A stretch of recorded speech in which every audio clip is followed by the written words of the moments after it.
thrilling adventure, some bound in chains,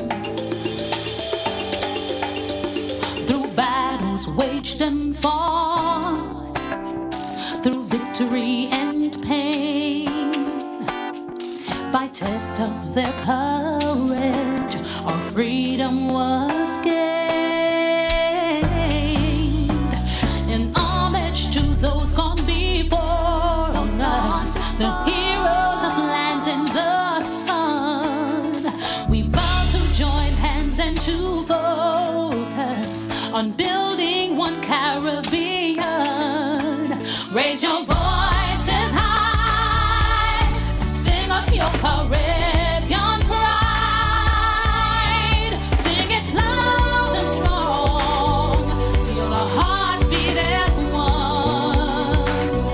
Welcome, brothers, welcome, sisters, welcome to our program On Target. And as usual, as soon as we start this program, you can pick up the telephone and give us a call. We never have a subject matter. We speak about anything: politics, religion, socio-economic issues, any topical issue of the day, any issue trending. But you can introduce your own topic anytime. We take calls. We believe that what you have to say is more important than what we are saying. We express our views and opinion on any subject matter that we're comfortable with. But once we get new information that is convincing, we change in our opinion. Our opinion is not cast in stone. Normally, your opinion is based upon the information you have and your own prejudice. There is never a dull moment in Grenada. We're just moving from elections. The rumor mongers, the propagandists are always active. And when you go on social media, there's stars there. They become the czar on political correctness on social media. You always have to take whatever information you get with a big pinch of salt. And even from me, I encourage people to research things before you digest it. But this month is also hurricane. June month begins the hurricane season. And Grenadians must be cognizant, must be aware, must make the necessary preparation for the hurricane season. Particularly people in the lower income bracket. Because you see, it is more difficult when you are crushed by hurricane or economic situation to recover. So it's important that you take some necessary measures to protect your house. A number of people have their homes. And that you surprise a small amount of money, a little bit of money, a couple of $100, could make your house in a much better position to resist hurricane. I have visited some homes and I'm a little bit disappointed because we weathered Hurricane Ivan and we were battered by Emily. A significant percentage of the houses was on the ground. It was not insured. And governments, church, friends, neighbors had to come and help people bear. Some of them builders did a poor job. Some of them never went to the courses and training and workshop that was held in Grenada after Hurricane Ivan. So you see houses built without hurricane clips.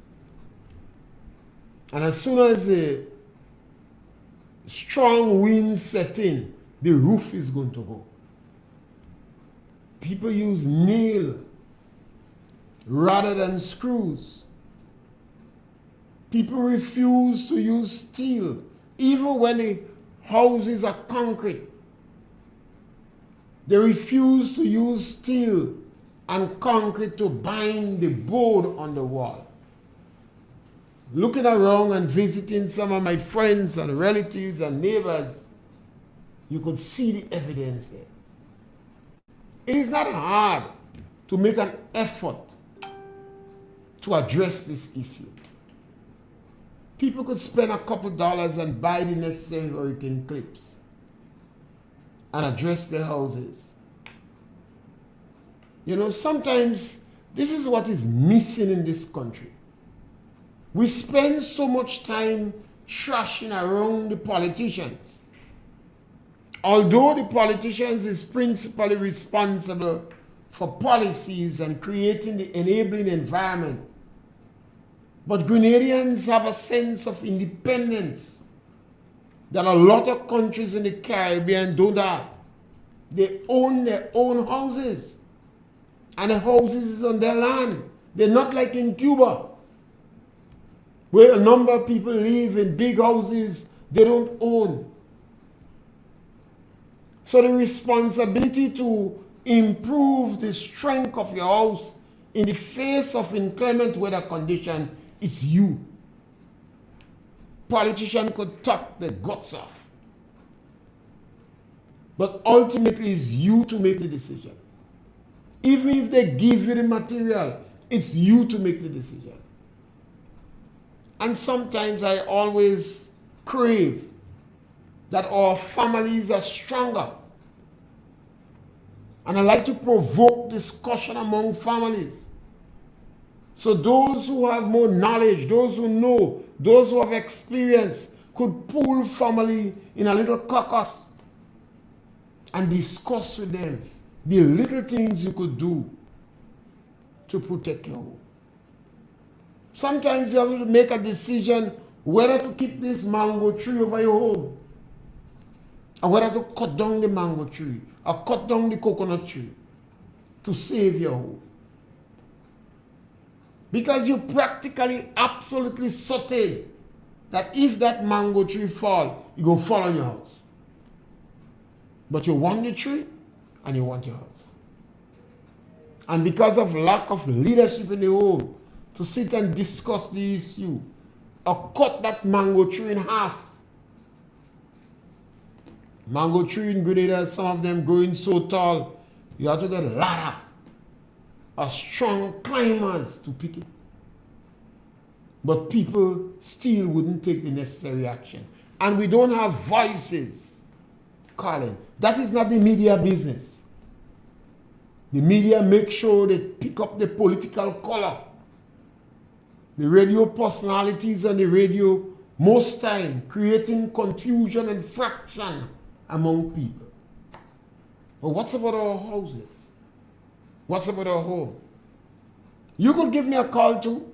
I'm always happy when I see my brother from St. George's University. St. George's University means a lot to Grenada. I remember that period of time when one was introducing the St. George's University in Grenada, and the struggle that people went up against the leader at that time to bring a university in the country. So whenever I see my brother from St. George's University, it jolts me. It's not easy to change, to make decisions, and to bring new ideas. It must involve our leaders in the community, those who had the opportunity to better education, those success stories, to discuss and to encourage our people, and the radio and the media and other personalities. In the same way we pound hate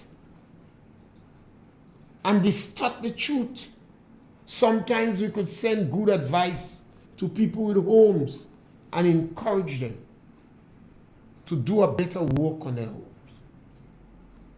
To try to provide hurricane clips, to use screws, to use bolts, so that when the hurricane comes, it wouldn't take away your roof.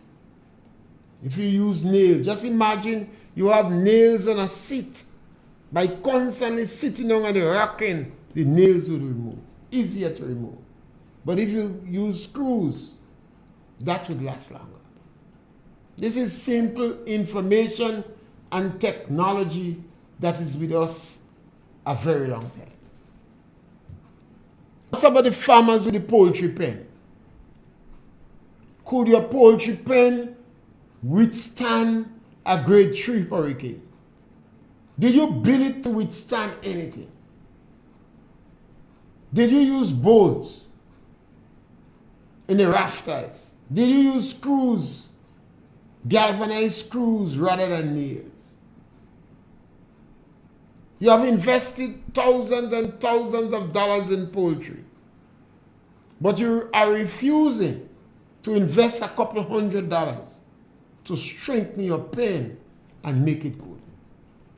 And you have had some bad builders, because nobody's supposed to tell a builder in this day and age that if you're building these things, you must build it with hurricane in mind. What happens when you lose that source of income? You lose your house and your poultry pen is flat down on the ground. Where are you going to get the source of income to come? You may get help to rebuild your homes, but small business suffer immensely. And this could be avoided. And where are the voices encouraging our people? We are so wrapped up in the politics that we forget to encourage our own selves to strengthen our poultry pen. It's already difficult for poultry farmers because of economy of scale.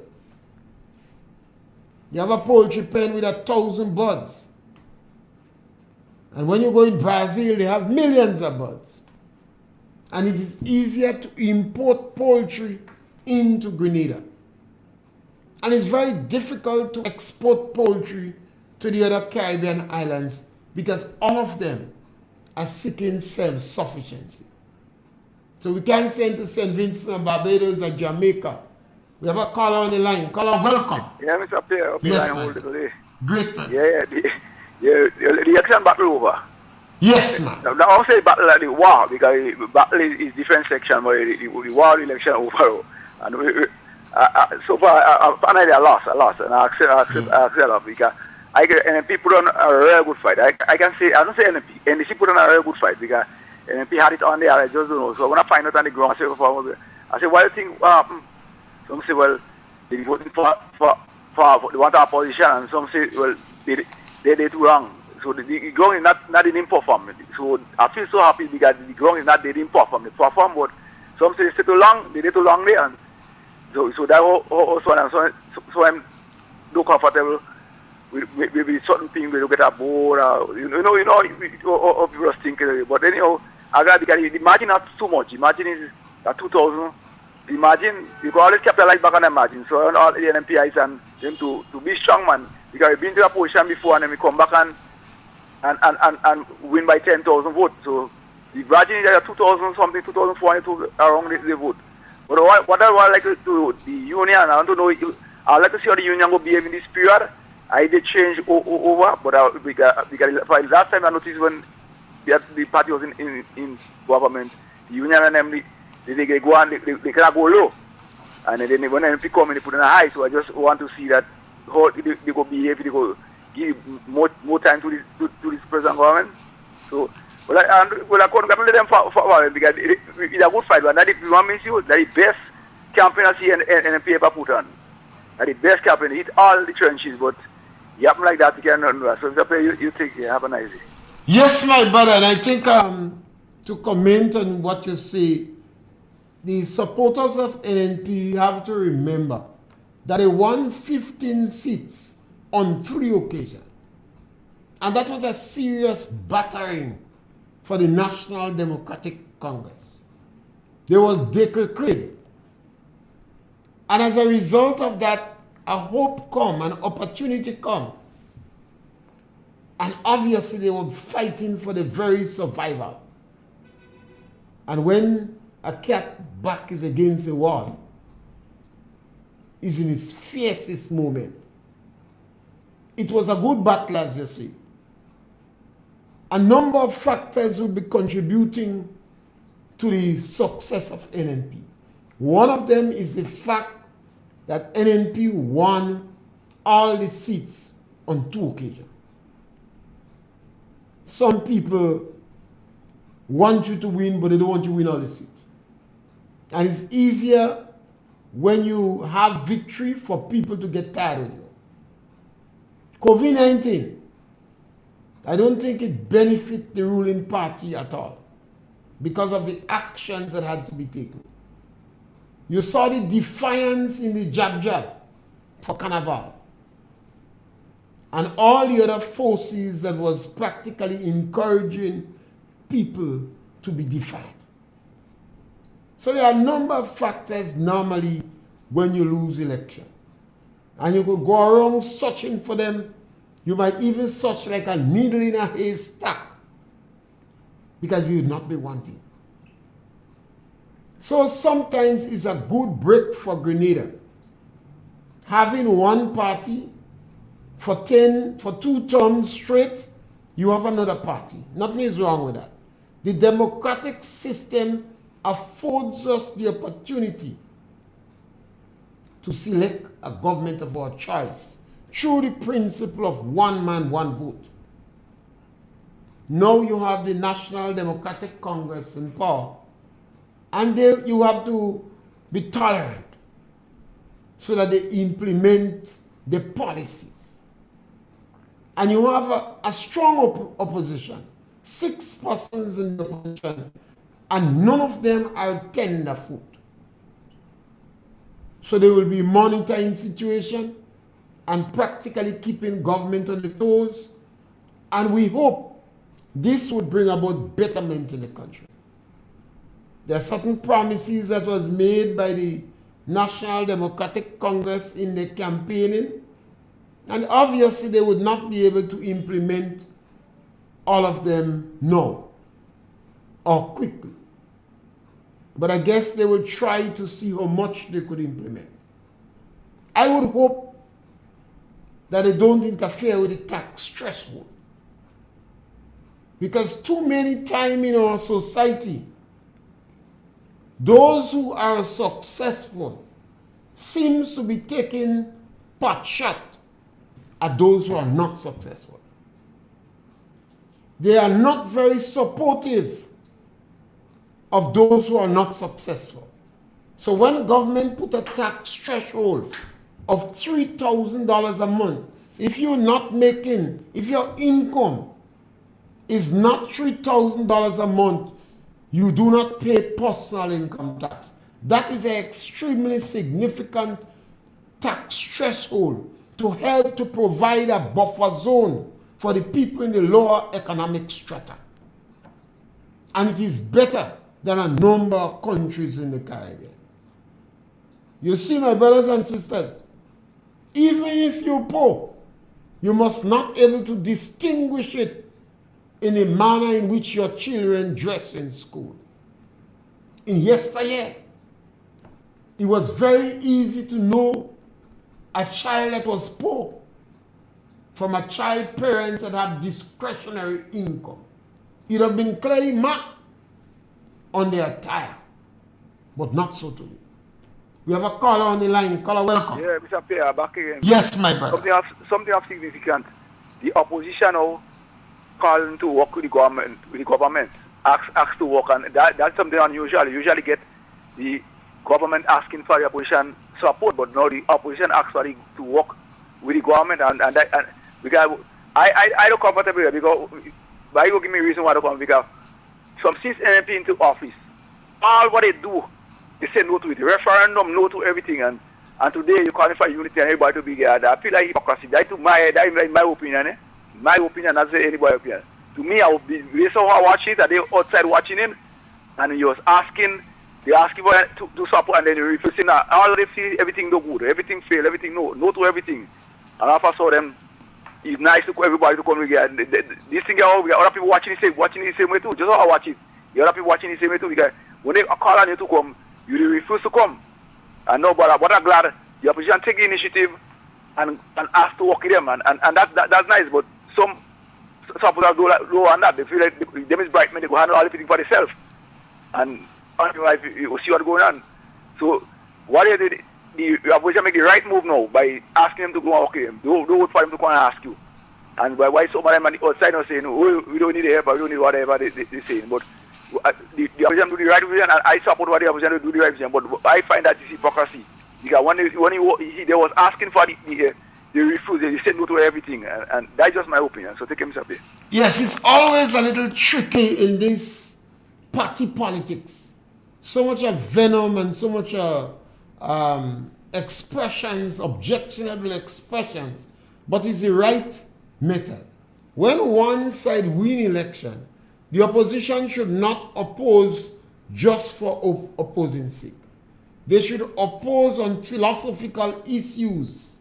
For instance, if the government decides to drop the tax threshold, the opposition should be firing on all plugs.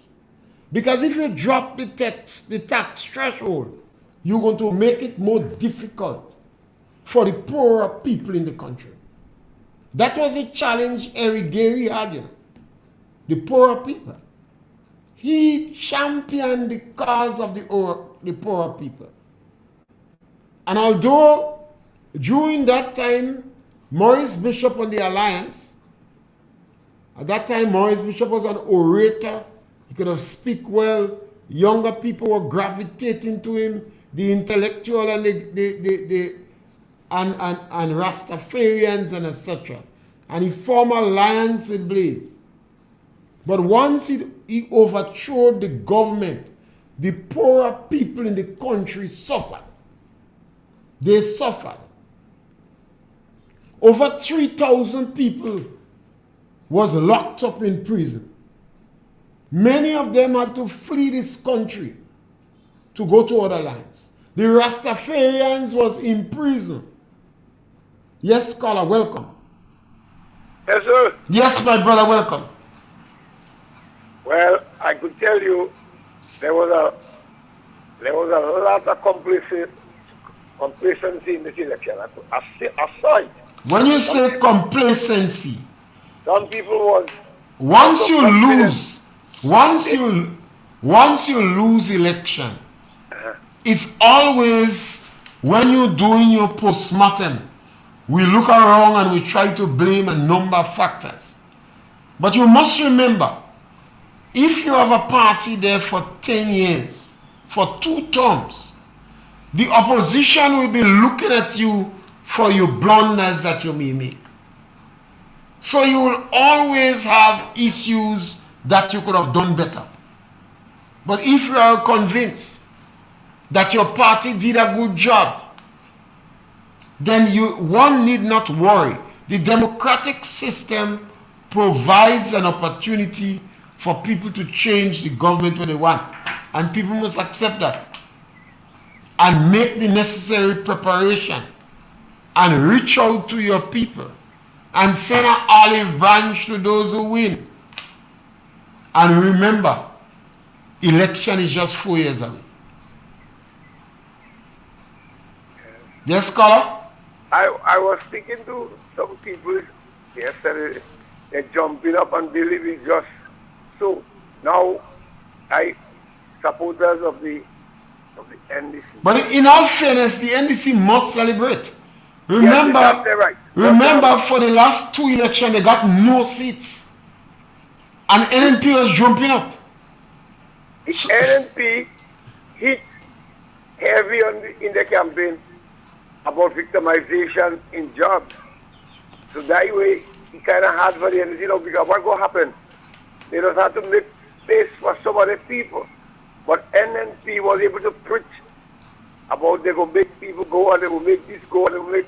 So if they have that in their thoughts, it's how they tackle it now, because it's something the opposition or will have a lot of food, a lot of things to talk about, because they did mention it.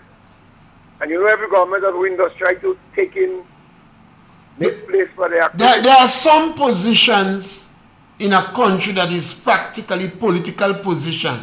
Take for instance, represent people you put on the government, people on the nutmeg board, cocoa board, the NIS, the different statutory bodies, the NDC may not want the people that is there, and that is legitimate. When the time comes to change, they're going to change them and put their people. That is obvious. Some permanent secretaries will be moved right, left, and center, and nothing is wrong with that. If the government don't want to work with the commissioner of police, they should move them. We have to understand that there are some political forces in the country that are political. There are some people that cry victimization because they're lazy and they sabotage government work. They are public officers. If you're a public officer, you could be transferred to an equivalent post. And in my opinion, that is not victimization. You must grow where they plant you. So public officers that was crying, that it was victimized, most of them was sabotaging government work. They need to be victimized. They need to be transferred. My comrade, not everybody you hear crying victimization were victimized.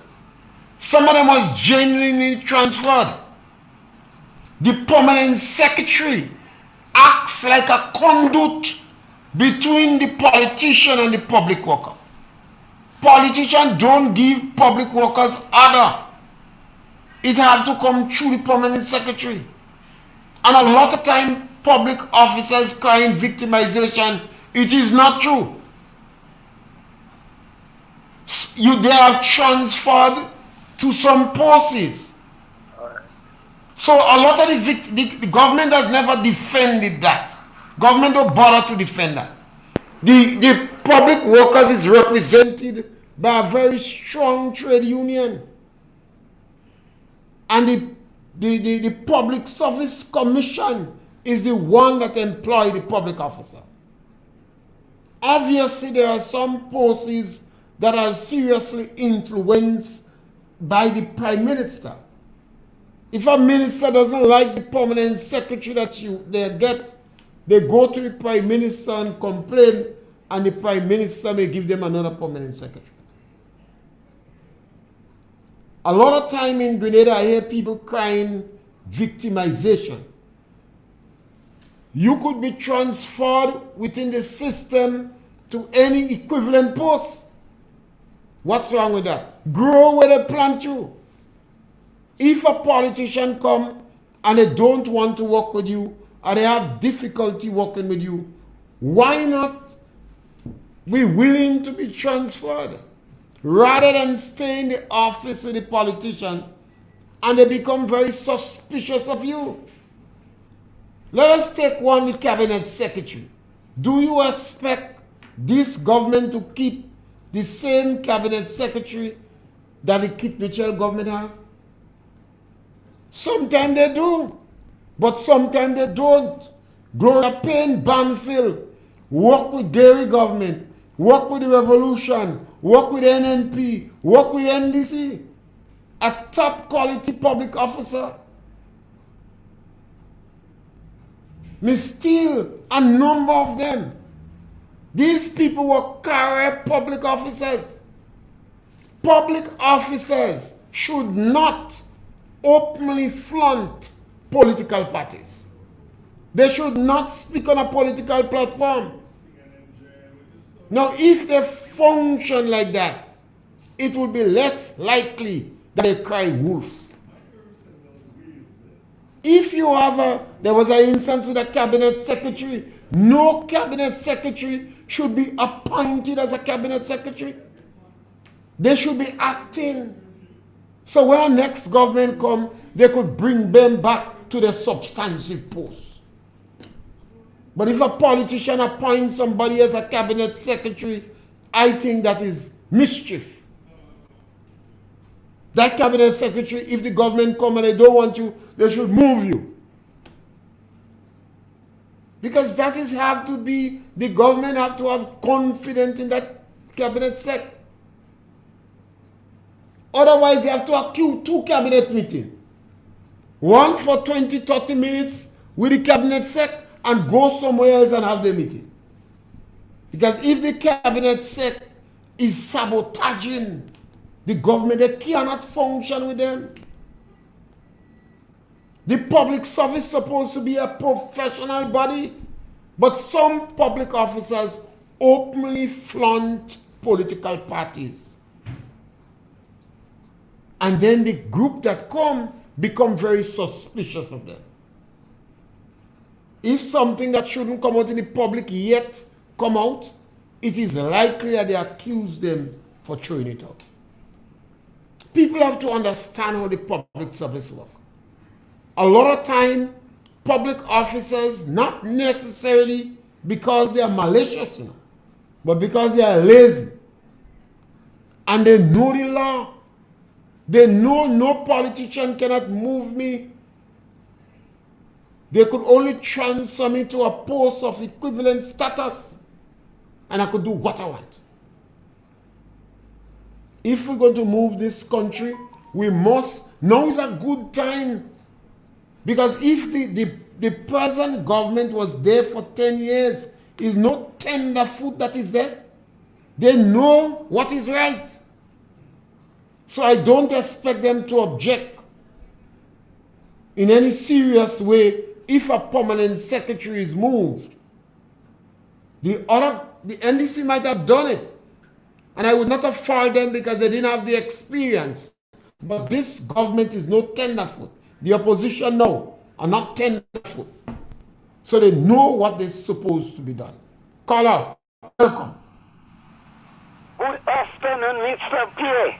Good day, my brother. And to the listening public. I was listening to GB and to the Point program, and I was so surprised to hear the amount of vermin and toxins that was coming out from so-called Bible readers and haters of the former PM. They was advising PM Deacon to keep away from Dr. Mitchell. Who is them to condemn him? These elements of the NDC-1 division and bloodshed. If Mr. Deacon check what they're saying and follow them, he will be worse than them. I want to remind them that cockapoo is not eggs. When hen make noise, whenever hen makes noise, it's not all the time they're laying. Sometimes it's mess they're messing. I also will remind them that NDC never made 2 terms in office yet.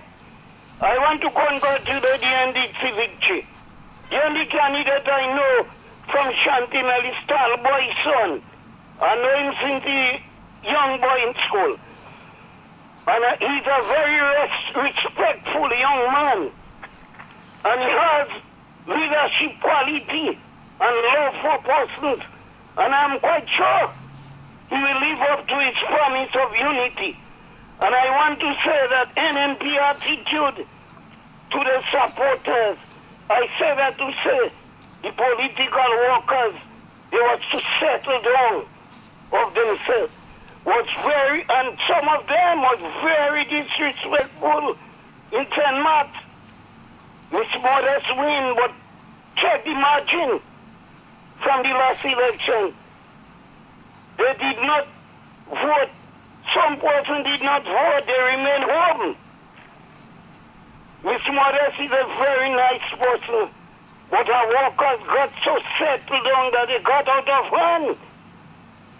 A woman told me that she went, just recently she went and checked to see Miss Modest. And the girl asked her what she wants. She said, well, I want to see Miss Modest. Well, you have to see me first. And she told the woman straight, she asked her if Miss Modest is her mother. And I find that was very wrong to say. They tell themselves, they said, them cause the attitude of the NNP. Some of them, they cause them that cause that. Long run they should change them up, and you have the right to in the all the constituency. Then is the cause of that, the demise. Okay. Thank you, Sir Pierre. I thank you, caller. Want to read? You have a call on the line? You have a Facebook poster, Clint Williams. It seems as though he's concerned with Sheldon Scott. He's been asking me some question about Sheldon Scott that I can answer.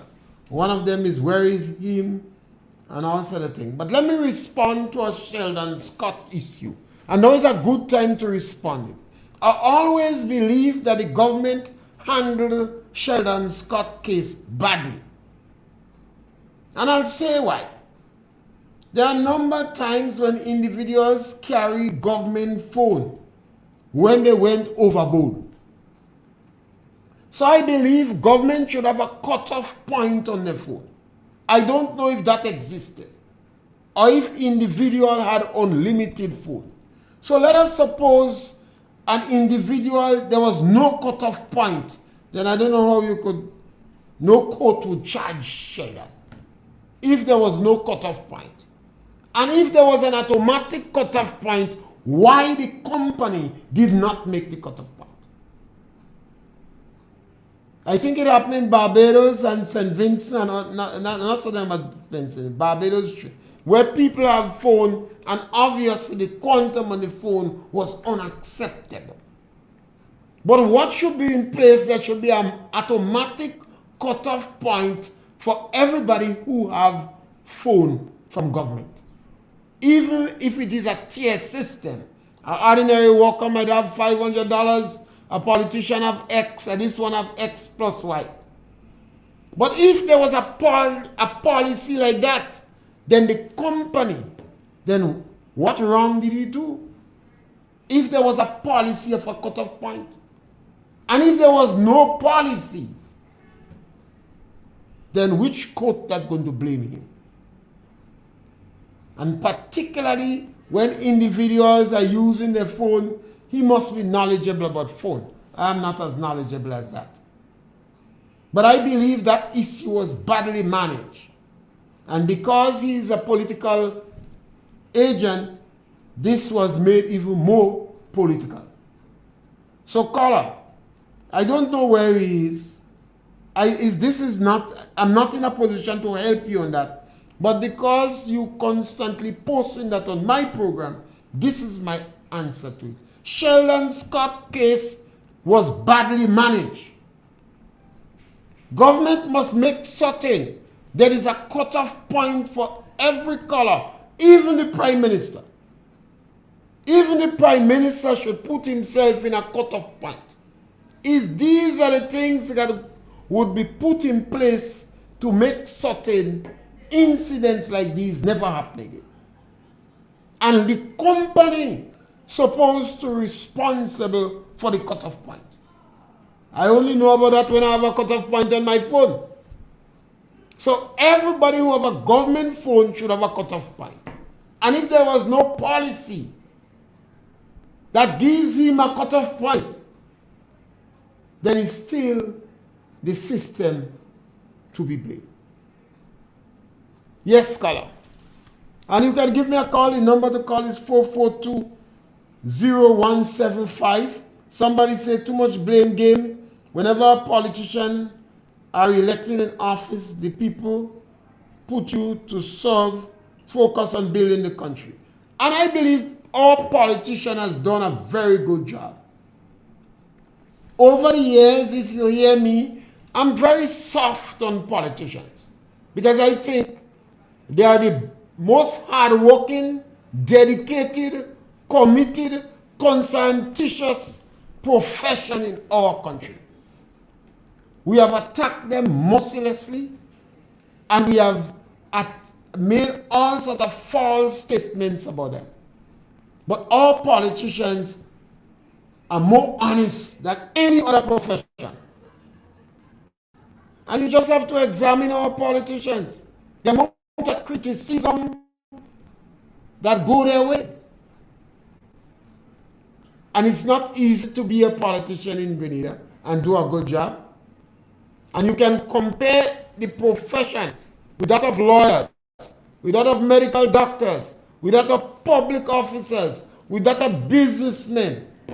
And you may agree with me that the politicians are the most committed most conscientious, most dedicated, and more honest than practically all other professions. Yes, they have to speak. They practically have to engage the public verbally. And sometimes they say some dumb things. Sometimes their mouth act faster than their brain. Yes, caller, welcome. Yes, caller, welcome. Now we lose that caller. Sometimes their mouth act faster than their brain. But I believe politicians gives more of themselves than anybody else. They give more of themselves in terms of time, in terms of compassion, in terms of money. They give more of themselves than any other profession. Yet we criticize them the most. Whether NNP or NDC, you're going to see the battering we're going to give these new politicians. Over a period of 3-4 years, you're going to read the character for them. Yes, caller, welcome. Good morning, Brother Pierre. Yes, how are my you? brother, welcome. Yes, I don't know if I should use the word congratulate at this point in time, but yes, it's a good time to congratulate them. Yes, still. right. But I have a reason for saying that. Okay. There is a saying that when patterns are broken, new world emerges. Right? Now, I looking at the creativity of politicians. Now, I firmly believe politicians have to be creative. In this dispensation, with all of what's happening globally, it's not business as usual. Politicians must be creative, he must have vision. And I believe in one fundamental issue in terms of our human resource development. I'm not hearing that. The most important resource of every country is its human resource, if not cocoa or nutmeg. And I didn't hear in terms of the vision from the NDC or the NNP in terms of the manifesto, in terms of the human resource development, what they are going to do to propel that sector. So I believe there's a lot of question is unanswered in that area of human resource development. Because I believe that, yes, we could jump up, but there's a bigger picture. We have to be responsible. I mean, I've been involved in politics and community activities for a very long time, so I think I have the authority to say that I'm not convinced that our politicians are prepared to take the charge in terms of patriotism as it relates to human resource and human or community development in a general sense. I want your take on that. I'll come back maybe another day. Yes, my brother, very interesting one. It is not juicy, it is not sensational, and it is not tangible. So maybe that is why our politicians prefer to leave it alone. Because investing in the time and energy in it may not bring any immediate reward. A politician have only 4 or 5 years to make a mark. In fact, after the first 2 years, the die is scarce. We have a caller on the line. Caller, welcome. Yeah. About Sheldon Scott. I think he should be shackled and bound to a bed full of nails. That's my part. Well, this is one of the... I remember I met a young man on the block. He looked so sad a few years ago. And was a good friend of mine. I said, what happened to you? He said, nothing. I said, no, man, nothing can happen. Something must wrong. So I went to the shop next door, got a drink. I know what he was drinking. Gave him one and sat with him. He was practically in tears because he came from Grenville. And that was the time they arrested Fullerton. And he told me he saw what was done to Fullerton. And I realized that is why he was so depressed. But I know this gentleman to be a strong NNP. So I was a little bit puzzled. In discussion with him, he said if they could do that to Sheldon Scott. If they hold Dr. Keith, they're going to drag him in the street. This one shocked me. It shocked me to the bone. The gentleman was not a supporter. He was a strong supporter of NDC. But when he saw what was done to Sheldon Scott, he said if they hold Dr. Keith, they're going to drag him in the street. Our country has some bitterness and some hate that we have to be very careful how we manage. Yes, Scholar, punch. Hello? Yes, Scholar, welcome, punch. Oh, yes, good afternoon, Mr. Pierre. How you doing? I want to just say this. This NDC is not the past NDC. When people going around saying, oh, NDC never won 2 terms. Everybody is granted to their opinion.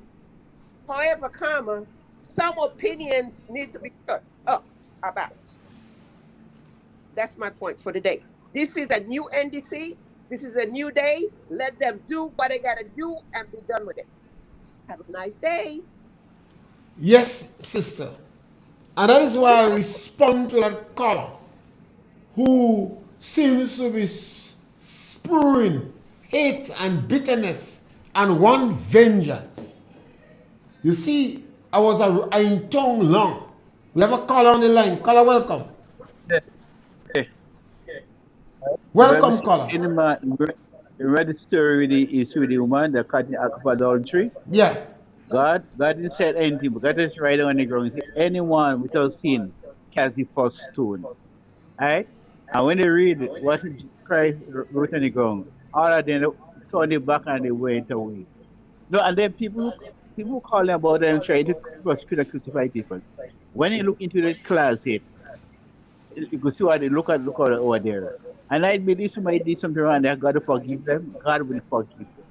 And because see, on earth is our training ground. And if we refuse to forgive people, God will hold us accountable for that unforgiving heart that we have. No man perfect, man make mistake.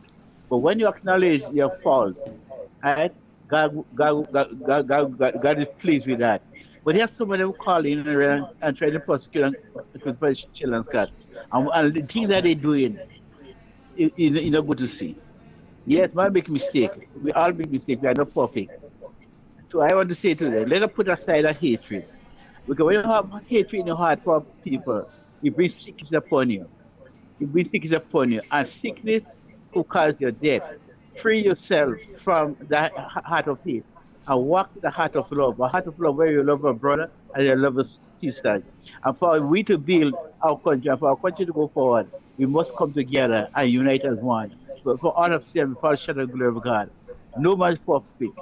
But when a man acknowledges guilt, I call that man a big man. But those who try to prosecute a man for something they did wrong and you acknowledge the wrong, they will never themselves will never acknowledge the wrong thing that they do. So Mr. Pierre, have a blessing. Thank you, caller. Obviously, this is an issue here. Every time a government change, there are some militant supporters who out for vengeance. Yes, caller, welcome. Good day, sir. Yes, my brother. You see, my point is, the only time the Prime Minister and his supporters of the NNP would ask to work together is when they've been held by the juggler. You see, a lot of people tend to forget, but I'm around in this thing a very, very long time, sir. I sure you can recall after Hurricane Ivan in 2004, what was the then Prime Minister's response to Keith Mitchell? When the Tillman Thomas was in opposition, the NDC actually was in opposition, and they approached the NNP on working together to build back this country. I know, sir, you can tell the listeners of this program what was the then Prime Minister Keith Mitchell's response. I don't know. You could tell them what is it Mr. Tillman Thomas said and what was the response of Dr. Keith Mitchell. You tell them because you know. The administration approached NNP and they said, look, after we saw the destruction of our beautiful country, Grenada, Caribbean, and Petit Martin, let us work together as a people and as two different parties and build back this nation. The response was 2 male crabs can't live in one hole. A lot of people would remember that statement coming from the Prime Minister, Keith Mitchell. You see, I don't forget easy. I tend to go deep and way back. And when the Prime Minister says, let's work together, it is either after he has lost an election or when he wins an election, because he was so much under pressure during that campaign. No sooner or later, a few months after, the victimization starts back, or I would say continue again. The disrespect continue again. And then what the supporters would do, they would hold him up on these wrong statements. Instead of condemning the Prime Minister, saying, look, this is wrong, don't say that. Don't do most of that.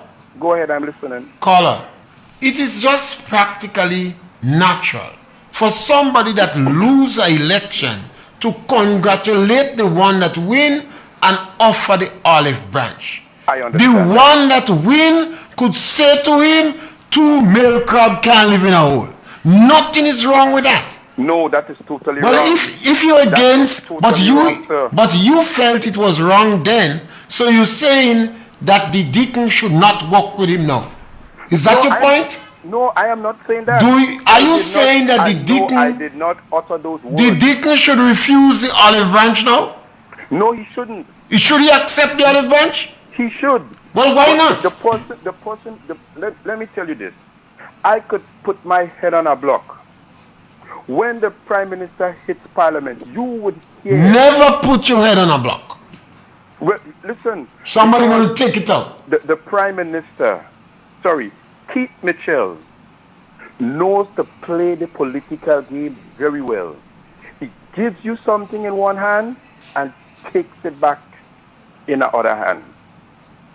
We know what he's capable of doing. We know. And I'm not saying that, an opposition not supposed to congratulate. All opposition, anytime you're playing a sport, whether it is cricket, football, or politics, the side that lose is the one to take the initiative and call the Prime Minister and congratulate him and offer to work with him. This has happened throughout the Caribbean. I suppose. What is wrong with it now?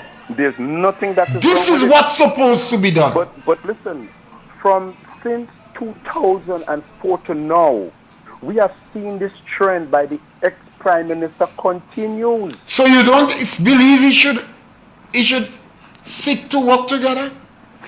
Listen, I said to you numerous times during this conversation, yes, he should, but he does not mean it. Because why? Well, anyway, his political career is done. But prior, he knows what was his agenda. Fake it to make it. Okay, that is what it was. Interesting conversation. I would like to continue it next time.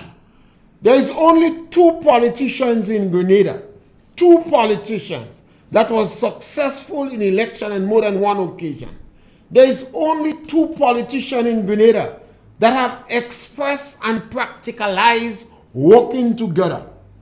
Even when Wellington Friday beat Winston White, Eric Gary took or accepted Wellington Friday to work in his political party. Yes, caller, welcome.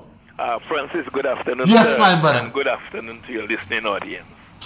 Francis, who did not believe before must believe now that we have the most functional democracy in the world. Yes, my brother, that's a fact. We are an example for the rest of the world to follow. Let us wish the government every success. Most of all, we must be patient and tolerant. The electorate have spoken. We have a country to build and a nation to advance. We must work together. The task ahead is too important for any tug of war. I believe we are politically mature enough to give Pierre Mitchell and his team a fair chance. I must say here, Pierre Mitchell is no Tilly. He is no Nazim. He have done what the old gods could not have done. My motto going forward is let us work together. Thank you, sir. Yes, my brother. And you see, it's important. I had to remind my friend Dennis this morning on Facebook because he continued. Yes, caller, welcome. Yes, caller, welcome. Okay, good afternoon. Yeah. Mr. The present administration, I'm calling on the guys to, I think they want to, hello, are you there with me? Yes, caller, go right ahead. Oh, sorry for that. I heard some clip, I thought I'd get cut off. And you don't have much time, you have just so let about me get to the point. 30 seconds. Yeah, they're talking about rebuilding the cultural center in Simon. I really appreciate that project because Mr. Perry really need a cultural center up in St. Andrews. Because for me, personally speaking, sometimes we have nice forum coming into Grenada and they just have it in St. George's. And where I live, we're out in the north of that place. It's hard for me to get down to them kind of nice, interesting forum. Caller, I'm very sorry, but with time run out. Oh, that's no problem, Mr. Pierre. That's no problem. We could discuss that another time. Oh, yeah? That's no problem. Okay, yeah. Mr. Pierre. Okay, take brother. care. Okay, wow. Yes, the gentleman say it's difficult for him. He don't like to go in St. George's. I always tell people, Grenada is not far. Grenada is not far from nowhere. In about 55 minutes, you're moving from Gov to St. George's and St. Andrews. So it's not far. In the United States, you ask somebody how far, they tell you 60 minutes, hour and 50 minutes. Grenada is not far. We have a beautiful network of roads, the best network of roads in the Caribbean. And the roads are relatively good when you compare it with other islands in the Caribbean. We have, over the last 10, 12 years, we double the amount of vehicles we have. It means that Grenadians have a lot of discretionary income. And electricity, telephone, water, and internet is second to none in the Caribbean. And we are the biggest landowners. So getting from point A to point B in Grenada might be just about an hour or 55 minutes. And we want to thank you today for being with us and all our callers. A number of topics that we would like to discuss. We never back down from questions people ask because we express our opinion on all issues.